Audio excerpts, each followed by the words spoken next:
Greetings, Empower Educator community. I'm your host, Dr. Mel Vandevort. You know, leadership isn't always a smooth ride.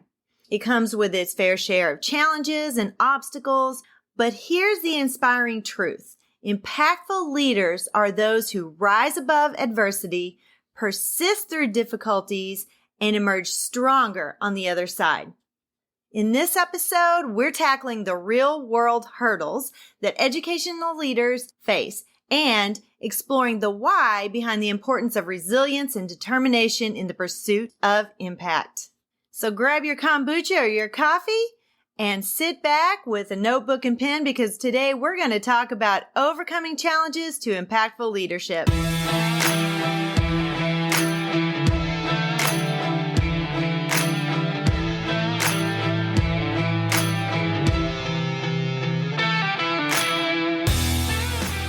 Hi friend, are you ready to move into a leadership position?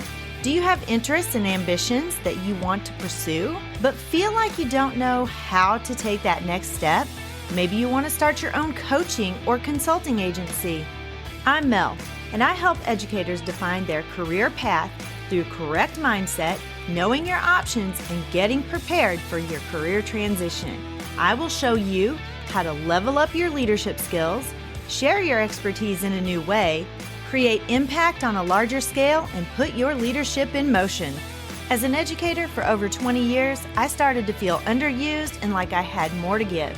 I knew when the time had come for me to leave the classroom and affect change on a larger level. Now, I'm ready to help you determine where your talents and skills mesh with your passions and interests. Put your leadership in motion and move into that next phase of your educational career journey. Let me help you define your career path by having the right mindset, knowing your options, and getting prepared for that next leadership position. So power up and put your leadership in motion.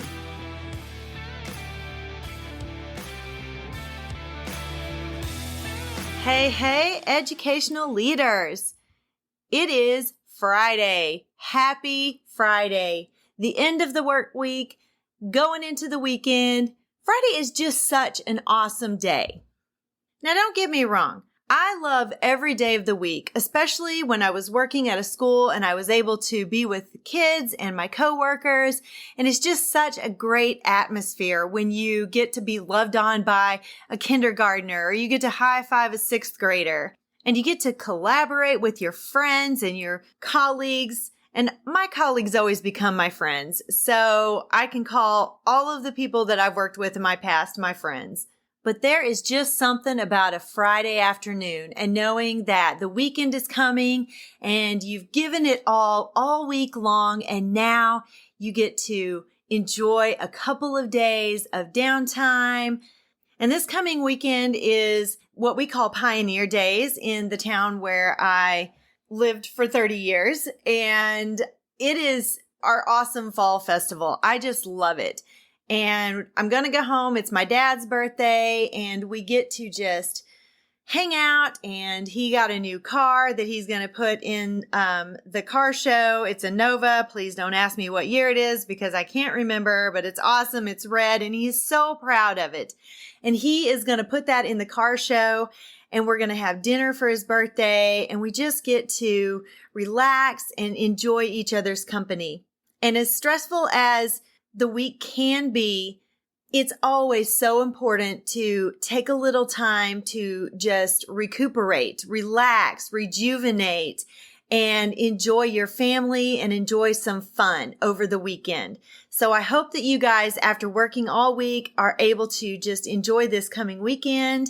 And the cooler weather is coming, and before you know it, it's going to be really chilly. So get out, enjoy the last few weekends where it's nice, beautiful weather, and just recuperate and rejuvenate. Take a little self-care time, guys. Today is part 4 and the final part of the series that I'm calling Making a Lasting Impact as an Educational Leader. And we're going to talk about overcoming challenges to impactful leadership today. There can be so many challenges in leadership, and it is so important to be persistent in making that lasting impact. moving forward, making those small changes. Some of those challenges can be things like budget constraints. When you're trying to use every bit of your limited financial resources and you're trying to choose which programs to spend your money on, it can be very hard. It can be very hard to make cuts in programs. It can be very hard to choose to fund certain programs over other programs. It's just really hard because you want every program to be funded and you want as much variety as you can possibly get. And it's sometimes very difficult. But one thing that I absolutely implore you not to make a cut in is staff development. That is always something where you can leverage your money and get the most bang for your buck. And some other challenges can be diverse student and teacher needs, making sure that we are being culturally responsive teachers and educators, and we're taking into consideration social emotional learning and economic backgrounds. And then for your teachers, you have so many different things that they need. They also need some SEL love, and they have needs in the classroom. And then you have administrative pressures on top of all of that, making sure that there's accountability measures in place, that you are in compliance with state and federal legislation and regulations, and the need to balance administrative tasks with your instructional leadership and managing all of those things. It's very crucial, but it's very hard sometimes. And then we always have those shifting educational landscapes. There's continual evolvement with changes in curriculum, technology integration. Now we've got AI that we have to think about and how to manage that. There's always something new educational policies, assessment methods. What's the best way to do this? What's the best way to do that? And it can be very daunting and very stressful at some times. And as a new leader, it's very, very important that you acknowledge all of this and understand all of those obstacles and what the critical steps are as a new educational leader to manage everything. And it's always so important for making informed decisions. And I can't stress this enough. Get a mentor who can help talk you through this stuff. Someone who has been there, who's been in the trenches, who's had to make these decisions. It's really, you have to take into consideration your district, your area, your geographical area, all of the things that are specific to your school, your district. And let me give you an example. In the area where I came from, the rural area in rural Missouri, FFA and FHA, good grief, I cannot talk today. FFA and FHA are two very, very important parts of the educational landscape because our kids are farmers and they need to have FFA. In the city, that's not a program that's quite as important because kids live in the city and they don't farm. And so they don't need that program as much. So you really have to take into consideration your specific kids' needs. And being aware of all of the things that you need to be and making those informed decisions, it helps you to be very proactive in your planning, which can eliminate some potential barriers or roadblocks and help you to develop some really good strategies to address the issues like the student achievement gaps and teacher morale before they become critical, and then you have to really address it on a different kind of level. And when you recognize all of the challenges, it helps really build your resilience. And it's very important to have a really good strategic leadership strategy as you are moving into a leadership position. Make sure you're armed with the knowledge of those common challenges that leaders face and think about how they approach them. What are the good aspects of it? What are some aspects where they could have made better choices or better decisions? And it is so, so important to think about the lasting impact on those decisions, every decision that you make. As a new leader, there's really a very steep learning curve. And being persistent is a really vital quality for making a lasting impact.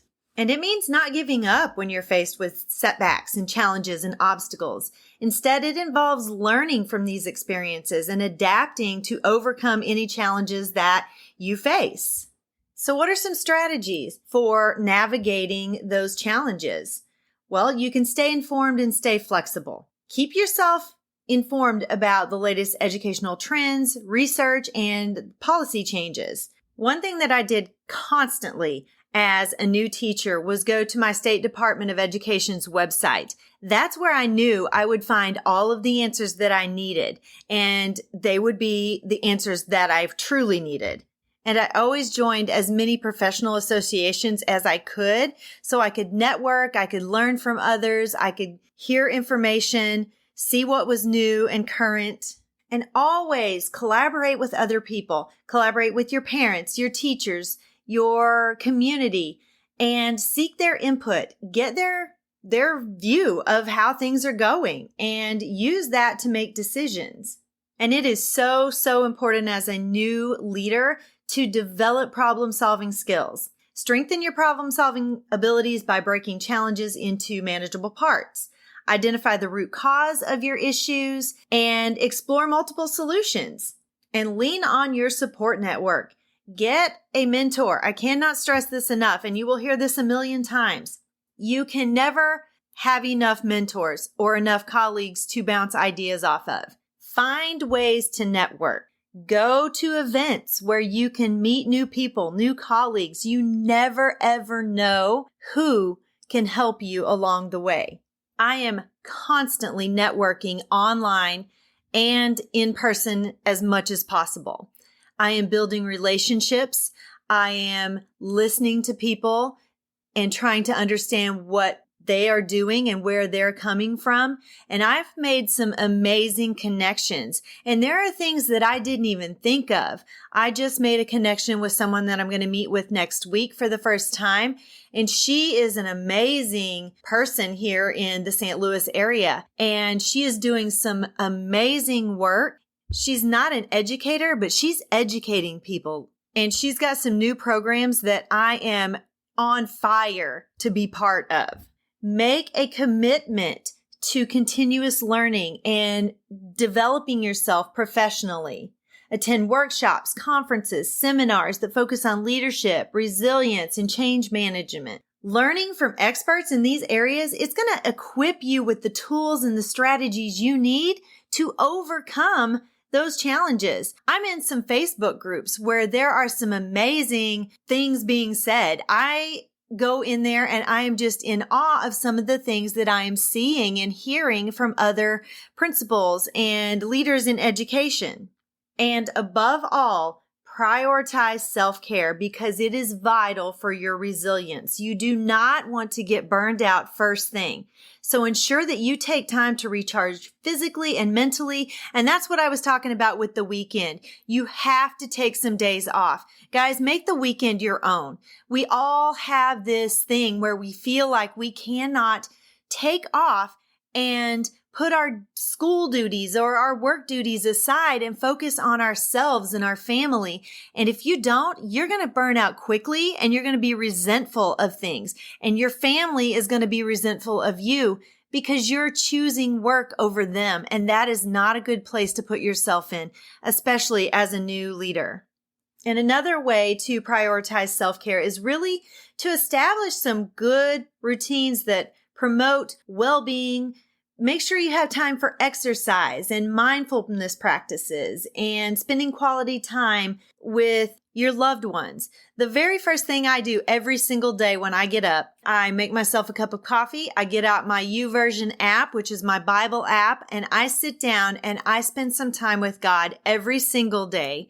And I do my YouVersion Bible app or my devotional for the day, and I get in tune with Him. And then I sit and think about what I'm grateful for. And I write down my grateful things that I am grateful for every single day. Then I think about the 3 top priorities. What are the 3 things I need to accomplish today? Do I have more than 3? Absolutely. I have like 25 or 50 every day. But what are the top 3 that are my non-negotiables for today that I can live with accomplishing just these 3, if these are the only 3 things that I get done today, am I okay if these are the 3? What are those 3, my big rocks? And then all of the other stuff, I do it as I can. And some of the most important things that you can do, guys, is stay committed to your mission. Reflect on your why. Think about that continually. Celebrate your small wins. You always have wins. And doing a gratitude journal is one of the best ways to come up with those. And remember that you do have those small wins. Set and communicate clear goals at your work and with your family. And monitor and adjust. Continually monitor your progress toward your goals and be prepared to adapt your strategies and your tactics if you need to. And the best thing that I've ever done is block my time on my calendar. I do block scheduling and I color coordinate everything, color code everything, and it makes it so much easier for me, especially when I'm scheduling guests for my shows or I'm scheduling my clients for my coaching and my consulting. It makes it so much easier when I can block things in chunks and do certain things on certain days. And I am so excited, guys. I've been working on my website. It looks pretty decent. It's not completed, but it's at least usable now. It's been under construction for quite a while because I would do certain things and then I would look at it and I didn't like it, so I'd redo it. And one of these days, I'm going to hire someone to professionally do it for me so I don't have to mess with that. But right now, I am ready to go, at least for the most part. So hop on over to empowerededucator.com. And I will have that link in the show notes for you. Check out my new website. I have my coaching on there. You can get in touch with me for coaching and we can create a program for you to move forward in your leadership aspirations. And the program is called Teacher to Leader Program. And you're going to get clarity. You're going to discover your leadership mindset. We're going to explore your options and you're going to learn what you need to be prepared for that role of your dreams. Guys, it is time to get your leadership in motion and step into the power of your potential. You have potential energy stored up. It's time to get that energy in motion. I want you to take action now and hit that Teacher to Leader link in the show notes. And let's get started today. It's a free session and we can talk about all of your dreams and your aspirations.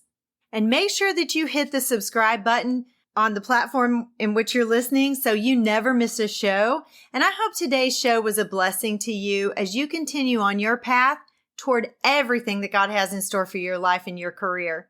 May the Lord bless you and keep you. May his face shine upon you and be gracious to you. May the Lord lift you up and give you peace. Have an amazing weekend. I will see you back here next week. Bye-bye.